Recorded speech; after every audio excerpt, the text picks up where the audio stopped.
Good evening, I'm Sher. Let's begin with the headlines of the hour. Leaders of Nepali Congress present reports at the Mahasamiti meeting. Proposal to omit election review floated, along with limiting anyone from the party from being Prime Minister for more than 2 terms.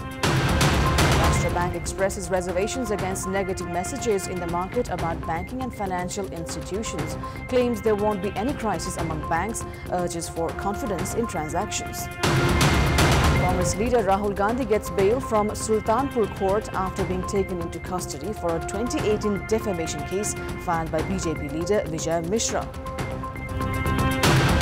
Nepal A defeats Canada 11 by 2 wickets in this second match under the ODI series, the third and the final match slated for Thursday.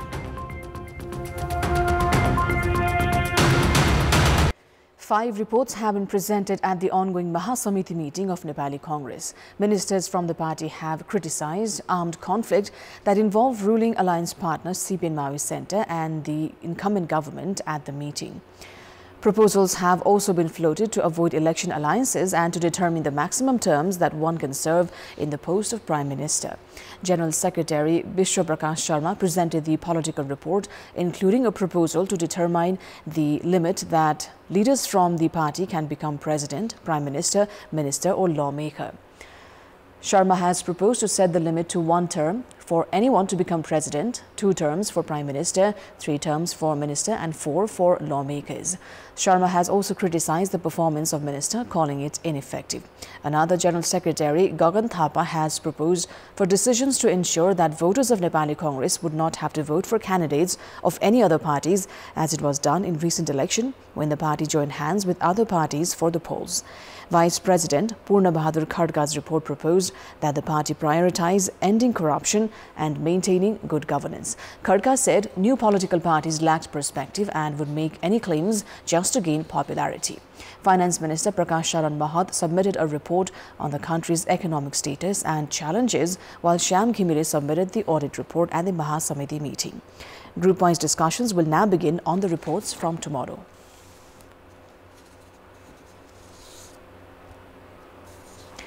Nepali Congress President Sher Dewa, right after the inauguration ceremony of the party's Mahasamiti meeting, was busy putting all efforts to remove the proposal floated by General Secretary Gagan Thapa in his organizational report against election alliances from parties' approaches. Dewa left the party's internal meeting and reached Baluatar to meet with Prime Minister Pushpa Kamal Dahal to assure the Premier that the party's report and discussions at the Mahasamiti meeting would not affect the ruling alliance. Meanwhile, on contrary to Dewa's assurances, intra-party factions supporting leader Thapa say the party will no longer forge election alliances in the future. This scenario, political analysts say, could divide the voters of the party. Thapa's proposal has also affected the policy report presented by Vice President of the party, Purna Bahadur Khadga, as he has removed the issue from his own report, which according to analysts has further weakened party President Dewa. Supporters of Dewa say the proposal to avoid election alliances would run the risk of isolating the party and its leadership. They opine election alliances was the reason Nepali Congress was at the forefront of national politics. Meanwhile, political analysts say the proposal threatens Dewa's aspiration of becoming Prime Minister once again as the country goes into election some 3 years later.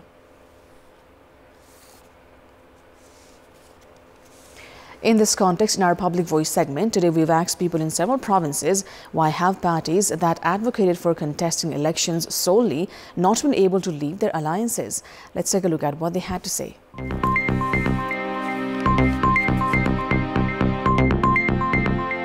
जनतासँग प्रत्यक्ष रूपमा face गरेर जनताका मुद्दासँग चाहिँ काम गर्न नसक्ने कारणले गर्दाखेरि यिनीहरू एक्लै गएर जनतासँग चाहिँ चुनाव लड्ने वातावरण सिर्जना गर्न सकिन्न भन्ने यिनीहरूको मनस्थितिमा भएको कारणले गर्दाखेरि जनादर नभएको पदको लोभको लागि आफ्नो स्वार्थको लागि चाहिँ यिनले जे पनि गर्न सक्छन्। जनतासँग भोट माग्ने हैसियत पनि त हुनु पर्यो नि नेताहरुको। सत्ता प्राप्तिका लागि नै हो यो। एक्लै चुनाव लड्ने सम्भवतः क्षमता आँट कुनै राजनीतिसँग छैन। जनतासँग डराएर नै यो गठबन्धन नगरिकन चुनावमा जान सक्दैन। आफू एक्लै जनताको माझ गएर हामीले यस्तो काम गरेका थियौं र हामीलाई भोट चाहियो भनेर यिनीहरु भन्नै सक्दैनन्।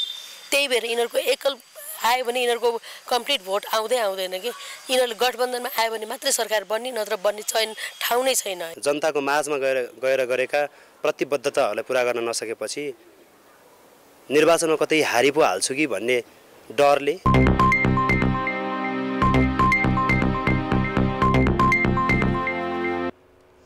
The main opposition CPN-UML's Central Committee meeting is currently underway in party headquarters in Jassal. At the meeting, party chair KP Sharma Oli said the Supreme Court had handed a verdict on the Jhapa's Giri Bandhu tea estate case without careful observation. Oli opined the Supreme Court's decision was illogical. Oli also said there were forces trying to defame the party, claiming that it had sought for seats in the National Assembly election.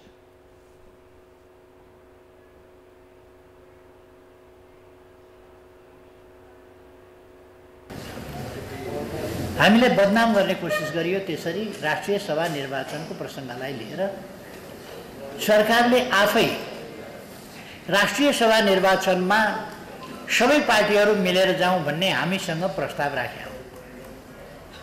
सरकारको तर्फबाट प्रधानमन्त्रीले नै प्रस्ताव राख्नु भएको हो। Oli also mentioned that there were individuals engulfed in controversies serving as ministers and added the scenario was a threat to democracy. He also called the current ruling coalition a failure. In reference to the current bill on transitional justice, he said the victims would not receive justice based on the proposed laws and that his party was willing to ensure justice for them. 6 agendas have been prepared for the 3 days Central Committee meeting, including contemporary political issues and organizational performance review, among others. Apart from international conferences, the Nepal visit by UN Secretary-General Antonio Guterres and Nepal's top rank among countries that contributed to world peace have also helped improve Nepal's image among the international community. The country has been working in conflict-ridden regions since 1958 through the United Nations. Despite talks of political instability, Nepal went up to number 1 this year from 2nd position last year in the list of countries contributing in UN peace missions. The journey began from 1958 when for the first time the government sent 5 officers as supervisors to Lebanon. Since then, 149,000 security personnel have been sent to different peace missions. Currently, there are 6,131 security personnel from Nepal Army, Nepal Police and Armed Police Force in 12 different countries contributing to UN's peace mission. This includes 1,742 currently mobilized in South Sudan. Nepal is also ahead in terms of sending female security personnel to these missions, with 632 participating in the program so far. The state has also been claiming that it can provide up to 10,000 personnel for world peace. The armed police some time back had also prepared to send a new mission to Mali. However, as the peace mission withdrew from the country, goods worth 700 million rupees have gone to waste. Meanwhile, it is understood that Nepal has been receiving some $140 million annually through peace missions, which has contributed to the Nepal Army Welfare Fund, which currently has a balance of 70 billion. However, analysts say Nepal has failed in utilizing the trust gained in diplomacy.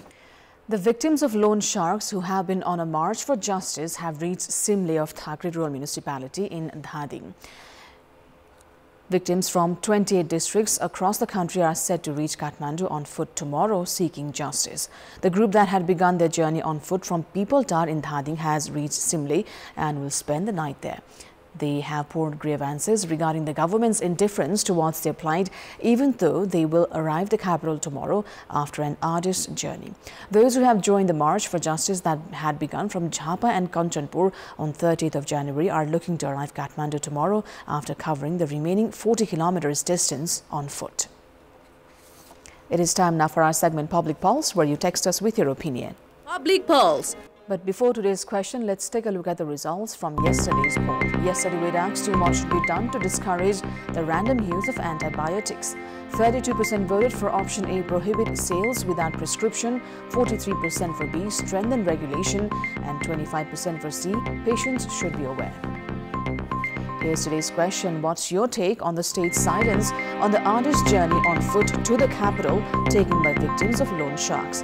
Your options are A, heights of insensitivity, B, complicated issue, and C, state's apathy. The voting is on. Type NEWS, select your option A, B or C and send it to 34001 to share your opinion with us.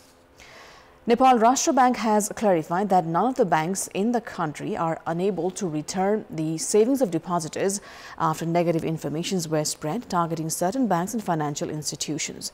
The central bank has urged public not to be intimidated by such remarks and misinformation. The indicators of capital, loan-deposit ratio and liquidity of banking and financial institutions in recent time. Deposit at banks have increased compared to the amount being spent on loan. The NRB has claimed that depositors' money can be easily returned amid adequate liquidity. The central bank says all the banking and financial institutions are under its monitoring and has ensured safety of depositors' money. There are deposits of 6,162 billion rupees in banks and financial institutions at the moment, while 5,085 billion rupees have been issued in loan. The loan-to-deposit ratio of banks at the moment is 80.13%. According to the regulation, banks can issue up to 90% of deposits as loan. People have become worried that banks too will reel under financial crunch like cooperatives due to misinformation. Meanwhile, the central bank has urged general public not to worry, saying all banks are under strict regulation and supervision of the regulatory body. An Indian court has bailed senior opposition leader Rahul Gandhi in a defamation case brought against him for referring to the Home Minister as an accused murderer.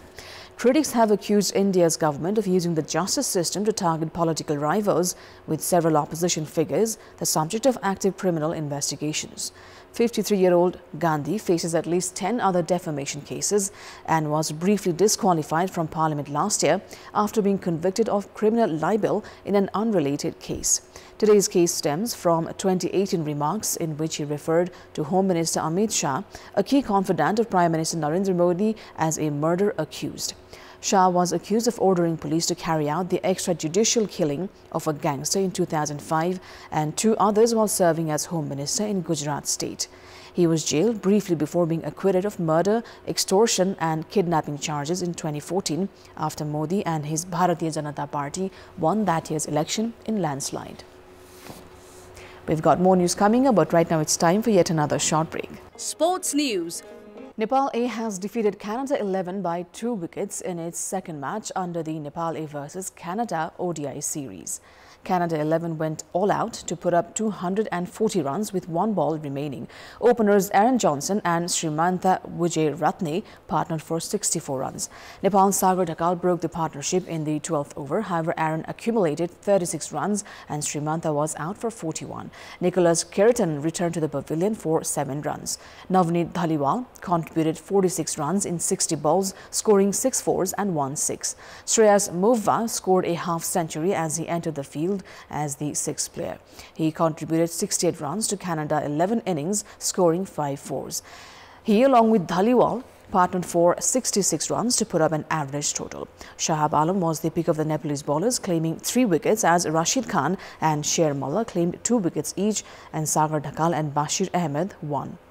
Nepal chased a target of 241 runs in 49.1 overs, losing 8 wickets. Sandeep Johra scored 66 runs, Bashir 52, Rashid Khan 47 and Arjun Kumar 40 in Nepal's win.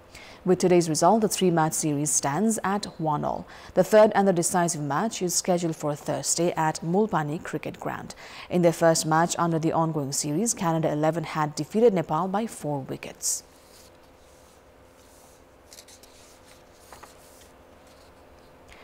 Nepal's women's national football team has defeated Syria by 4-1 in the West Asian Football Federation Women's Championship. In the match held at King Abdullah Sports City ground in Jeddah, Nepal had opened its account in the 10th minute through Amisha Karki. Anita Boston doubled Nepal's lead in the 13th minute. 6 minutes later, Sabitra Bhandari solidified Nepal's lead with a goal, making it 3-0. Noor Mustafa returned a goal in the 43rd minute to bring the scoreline to 3-1. However, in the second half, Rekha Patel scored and Nepal won the match 4-1. Nepal will next play against Iraq on Thursday. Nepal is playing against Namibia tomorrow under the ICC Cricket World Cup League 2 series. The match is scheduled for a 9:15 a.m. kickoff Nepal time at TU Cricket Ground in Kirtipur.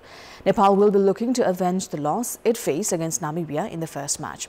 As the toss factor plays a crucial role in the fate of the results, Nepal is likely to choose to field first if it wins the toss. However, the hosts will need to play cautiously if it is put to bat first.